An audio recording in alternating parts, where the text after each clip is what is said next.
Morning, everyone. I'm Mike Lamb of Focal Point, Utah, and my friend here is Adam Geheb, Focal Point Cary. We're here bringing to you another episode of Coach's Corner. I realize I just said good morning. Whenever you're watching and consuming this, I hope you're having a good day. Um, so, how are you doing today, Adam? I'm hanging in there. How about you, Mike? Good, really good. We've had a lot of rain here, and I enjoy rainy days. So, Really? Why yep. so? It just gets a change to things. We have a lot of sunny days, and so we don't get to see the rain too much. So, So can I infer that it lets you slow down and focus on things? yep, Okay. exactly. Let's read between those lines, right? Except Nice. for the kids end up inside a lot more when the Uh-huh. out. Facts. Um, well, good. I wanted to talk to you today about something, and it's something I ran into a lot as a leader, and ran into with my own team members. And it's when people come to me with a list of things they can't do and they're unable to do Mhm. in the business, and they can give you a large amount of reasoning why they can't do that, but they cannot see the way they can get there. Does that make sense? They're unable to see, Overcoming the can'ts. Yes, overcoming the. I think this is a great topic because let's be honest, what we do on a daily basis is problem solving, right? It's overcoming obstacles. I hear what you're saying. I'm dealing with this a lot lately, where you're going in, you're working with a team. There is a challenge that is put in front of you. We brainstorm, talk through a couple different avenues or ideas, talk through the implementation phase, who's going to own. We propose it. And all you hear is, well, this can't happen because of X. This person can't do this. I don't want to do this. How do you overcome the can'ts with regards to problem solving? Is that kind of what you want to jump into Yeah, today? that's exactly kind of the direction.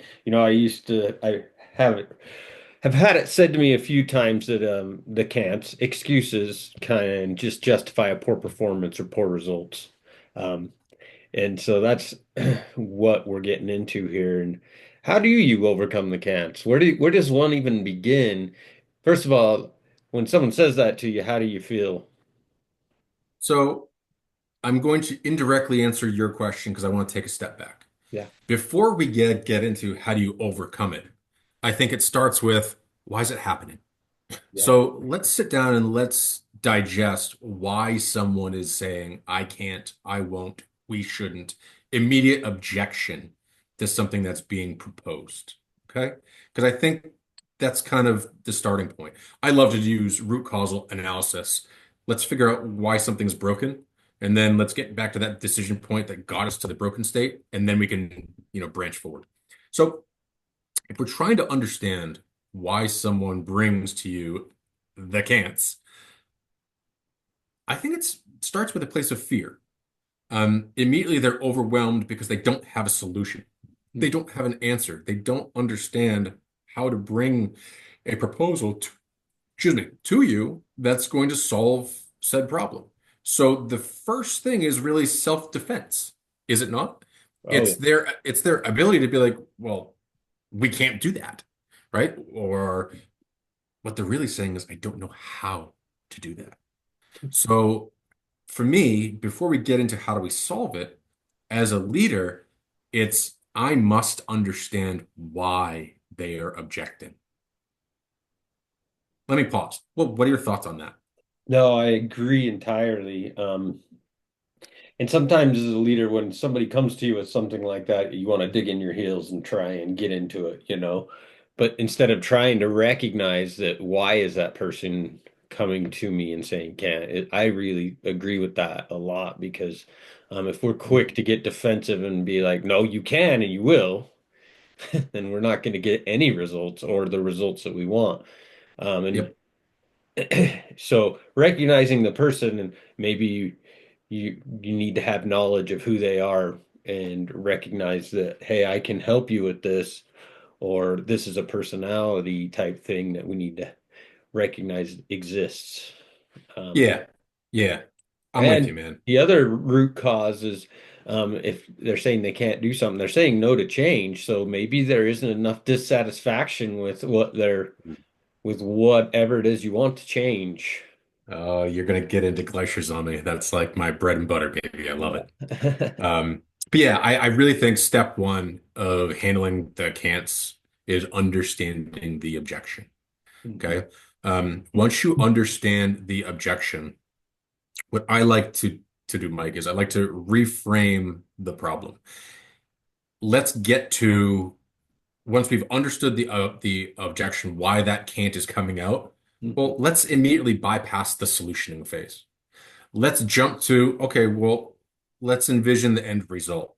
So let's say we don't have constraints. Let's say time, budget, resources, all those things aren't on the proverbial table.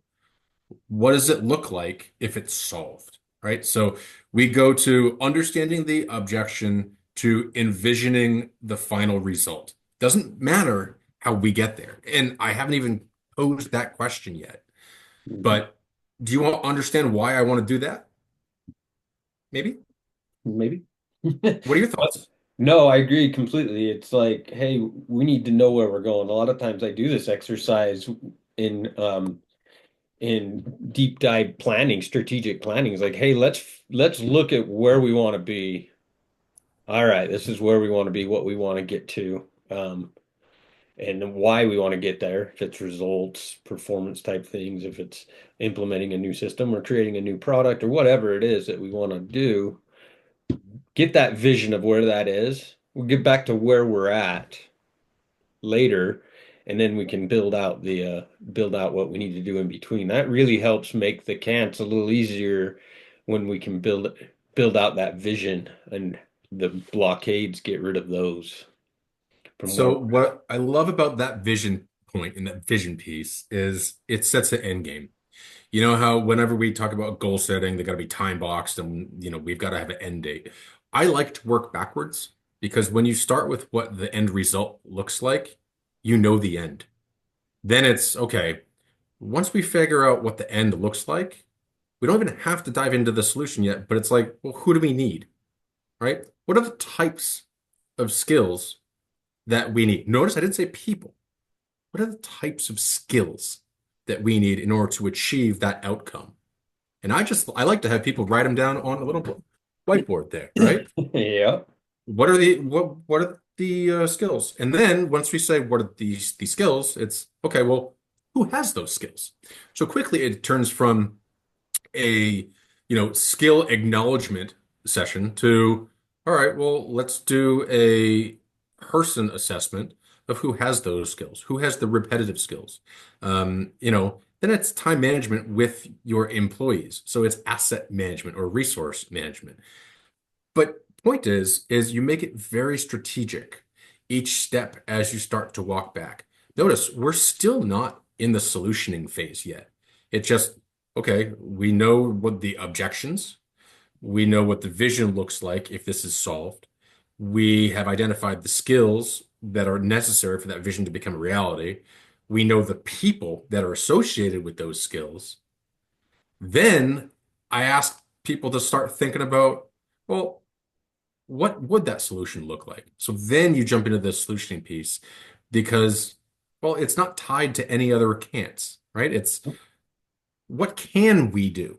And that's a mindset thing, What can we entirely control? mindset thing. It's let's not focus on the negative aspect. Let's focus on with these people, with these skills, what can we do? And then let's evaluate what we can do against that end objective, that end vision. Very slowly, Mike, you start to turn that person's mindset from being negative and can't into positive and can, and you're getting them excited because they are help driving the vision. They are help crafting the solution. They are providing the buy-in. What happens when people are bought in, typically? We get results that get they take ownership, they bring a whole new level to the workplace. Yeah. Um, it's something, we're talking about this as a business leader leading our employees. We do this as business coaches working with business leaders. This is what all we day. people come. I've sat in meetings and people say, I can't go do a vacation with my family because I can't leave the workplace. Hmm. And Yeah. that's a big one for a lot of business owners. Got into business so they could probably go on a vacation. Okay, I had one just recently. Hasn't gone on one since he started a business, and I said, "Well, what are you doing to just break it down instead of saying I can't go on a vacation? Do you want to plan it in January and start making plans?" So, okay, you're not making plans, and then when it comes around to it, you don't even have it blocked out, so it's not going to happen. I like what you just did there. So basically, you used the can'ts to drive action items, right? If you can list out all the can'ts, all the reasons as to why something can't happen, then you have areas to go target, don't you? Yeah. So one by one, let's say that we had that list on the whiteboard, right?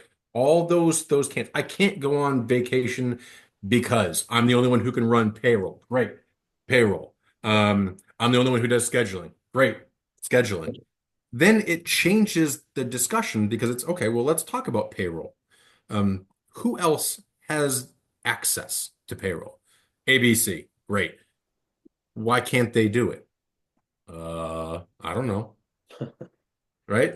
Then it's a delegation discussion. Mhm. I love turning the can'ts into the actions because if we can one by one cross out all of those items, then what are the objections to going on vacation? Hopefully none. Right? But it's the first steps, right? Ah, Something you uh-huh. always love to get into is it seems like a large undertaking to say, I want to be gone and not answer one phone call for 7 days from the office. And there's 37 things listed out. Well, then let's start with the first simple steps of what we got to do. Take Yeah. control of your calendar, start planning the week that you're going to be gone. Okay. Now we know the week you're going to be gone. Say we need to do this earlier so you have time. How much time we're going to need to get everything done we need to get done out of these 37 steps. Those baby little first steps are going to build momentum, and that action really drives momentum and motivation to get there and get it done. Um, and then all these that list of 37 things that could be, I can't hand off payroll, I can't not take phone calls from customers or those type of things. You can you can overcome if you make a plan. Well, what that does is, I mean, it turns into an action list, like we just said, but it turns into an organizational improvement plan. Mhm. If these are all bottlenecks, and that bottleneck is you, then you have zero resource or asset duplication, right? Yeah. So I get why you haven't taken a vacation in 2 years. I mean, but you've allowed that to go happen. So what we've done is we've identified an organizational building block plan, and that there are going to be skills that we upskill within certain individuals once we define who has the ability to take on that given role, and we start training. I mean, this is I love the can'ts because it turns into such a productive builder for multiple aspects of the business, Mhm. not just the person who is making the decisions, the leader, the owner, etc. Um, it really diversifies the skills across the members and it makes the organization stronger. That is what we're all trying to do. And we do this by taking a negative, the can'ts, the won'ts, the shouldn'ts, the fears, the inadequacies, and turn those into a positivity plan. And I'm not a rah-rah cheerleader coach. You know that, Yeah. right? Um, but when you can do that, Mike, and they don't even realize what you're doing, I get so excited. Yeah. So excited. Well, and as a leader, you should get excited and energized by that. With change within your own team, and it builds your relationships to be stronger with your team members, and Hmm. they're going to be better at doing their job, and you're helping them succeed at their job. Um, And it doesn't come from that, what I talked about earlier, that I've seen where if someone says they can't, it really frustrates leaders sometimes. Mhm. Because, well, don't tell me you can't do that. I've been building this business for 15 years and never said can't. They dig in their heels. And that is not going to engender growth and change and engender that relationship with that employee. It's not going to create any of that you want to create in No, order to sir. get that positive attitude instead of the negative one. Yeah, So we have to be yeah, attentive to when we respond to those things, we should be helping them. We shouldn't get frustrated by the cans because they do come out. they're gonna come out. And we have to be logical in how we're approaching it with them. That's why, not to beat a dead horse here, but going back to my very first point, understanding the objective, the objection, excuse me. The individual. Yeah, that's really where this whole starts. Um, what I like to do also is once people are done and we've kind of reverse engineered and we've gotten to a problem statement and it's like, okay, well, this is what I can do. Then I immediately turn it into, great, let's get names and let's get time frames put on it, Mhm. right? Then it's real. It's actionable. You've got a name, you've got a resource, you've got a timeline. You can start to put together a Gantt chart if that's what you want to go do. But you can sequence out the series of actions and owners, and you can put a timeline in place. Why is that important? Because it lets you track your progress. And we have our vision, which is the results we want to get. So we've just taken something that is a pain in the butt for most of us Like I to say, it can be overcome still very frustrating when you're a leader. and made it a positive, have an action plan, have timelines, have owners. All that you have left to do is to identify what is that first step that has to be taken and who owns it, who's going to drive it in order to make sure that that momentum starts, that progress starts. Damn, Mikey, that sounds so easy. It does, but sometimes when you're caught in the can't, you don't see how easy it is. Well, And that's what's fun as a coach. We do exactly what you just said. As a business coach, I help them recognize, hey, you can do these things, and we can get you on vacation. We can get you home at 5:30 every evening if that's what you that's right. want. What do they say? You can't eat an elephant, Yeah. right? So just start with a bite. And while I don't really like all those phrases, because I'm like, yeah, yeah, yeah. Well, Heard of obviously, them. I can't. Um, the premise is let's start with something that you can do, and then okay, well, once you do that first can and you get that first kind of success, let's make sure that we're piggybacking off that success. Now that I'm here, like if I started at point zero, and now that I'm at point one, what do I have to do to get to point two? Mhm. Let's just make it iterative. I don't know. Seems like a nice logical plan and approach. And guess what? It works.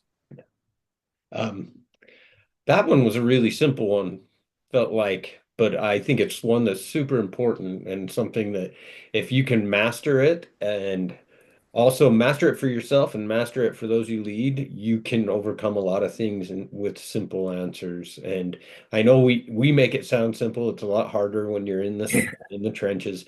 But it is something that, everyone should be paying attention to and overcoming those negative excuses that we're getting from our employees or that we're Yep. making ourselves. That's one of the things I love about Focal Point in general, but more importantly about how you and I run our practices. Let's take these complex problems and let's build a series of simple solutions. Mhm. And then it's okay, once I figure out how this solution worked, where can I use that same logic? Where can I use that same methodology in another part of my business? And it's basically problem solving building blocks or bricks if you want to go the Lego route. Each block represents a tool or a way that we've gone about solving a particular problem. And you and I like to use very simplistic, simple principles because simple works. Mhm. Complex is hard. Let's go simple, and then let's figure out how to reuse those in multiple places. That gives you the confidence that you're going to A, know the outcome, B, know how to execute to get the outcome, and C, your people are going to see that there's a pattern to how you're making your decisions, how you're building your structures, how you're getting from point A to point B. And what you're really doing there, even though you may not realize it, is you're training your replacement, that person to help come in and be that next delegation point so that you can take that vacation, so you can have someone else run payroll, so you can have someone handle the overall scheduling because they've seen your decision-making process on repeat in multiple spots, and they start to understand the rhyme, reason, and rationale behind your decision making. And as a leader, gosh, that's powerful because that's what you're trying to go do. The biggest can't I ever deal with an owner, I'm the only one who can do this. Not true, Mike. And you know that, right? No, it's not. It's you haven't shared, delegated, documented, taught, educated, given someone the chance to do it. So, I think with that, we might be saying goodbye because I don't have anything else to add. Um, yeah, excuse that was my great, sass. Adam. Really appreciate it. Thanks everyone for listening in, and that's go empower your people and become better leaders. So. As always, thank you, sir.